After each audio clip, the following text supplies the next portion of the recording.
Hey, what's up, buddies? How are you? Hope you're fine. Now, welcome back to another video about Vechain, guys.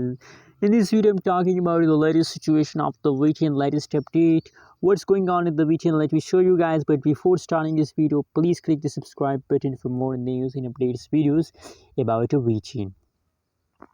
So, guys, now you can see here if we talk about the latest price of the Vechain in the market, 0.1287 USD dollar. That is the current live price of the Vechain in the market. Furthermore, guys, other side, if we talk about the Chinese Okur and the Vechain, so now the last 1 hour, last 1 day, last 1 week, Chinese Okur and the Vechain is completely negative.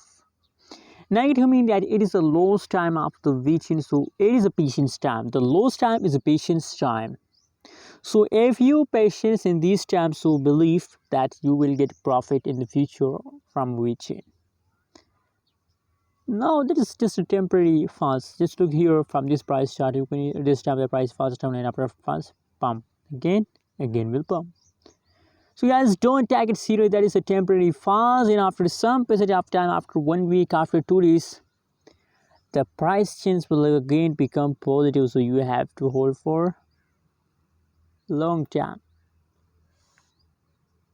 Thanks for watching this video. Don't forget to subscribe my channel for more news and updates.